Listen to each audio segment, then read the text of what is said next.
my question to you is, do you believe there's a pandemic? Do you believe COVID-19 is a thing? Because you repeatedly say it isn't, and you get into a lot of shit for that, right? Like Twitter banned you for 12 hours. You've had multiple warnings. I find it irresponsible, but I'm not you. So, like, do you feel the 22,900 dead Canadians are real? Do you feel like almost 1 million Canadians got, like, do you find any of it to be existent, or because you're kind of playing both sides if I'm doing the math in my head? Well, the message is that it's exaggerated. But you believe it exists. Oh, of course. But I'll draw your. Well, then why would you put this tweet out? This is just a question. Well, there's no pandemic and never was. We have viruses every year, but they're not always pandemics. But that was specific. You're talking about this one thing. You're talking about COVID-19, right? So it's a virus, but it is not a pandemic. You don't believe it's a pandemic? No. A lot of people aren't going to make that jump, Randy. They're not going to make that jump that you're suggesting they need to make in order to understand the message you're trying to bring to the people, which is, listen, we have a virus.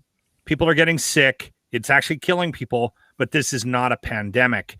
And by putting a tweet out like that, you got to understand what kind of energy you're bringing towards yourself, right? So, listen, first off, and I'll draw your attention, the Justice Center for Constitutional Freedoms has done a marvelous job on this. They released a report for their court cases that they brought applications against these emergency orders in many provinces throughout the country. So they've released a very significant research paper on this called Flying Blind, where it lists all the mortalities, it lists all the missed medical procedures. It lays out a very strong evidentiary case about what are the facts. And we can see from that, along with many others, that our mortality has not been in excess in 2020. It's very much in keeping with the mortality rates that we have every year. Keeping with the flu? We keeping with all mortality, because I think Dean and James and Chris,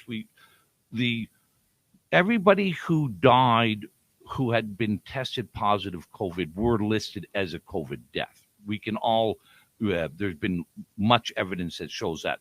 Okay. So it doesn't matter if you had a heart attack. It doesn't matter if you had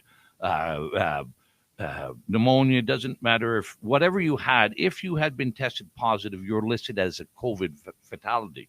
So, but our overall mortality rate did not change last year. It's in keeping with every other year.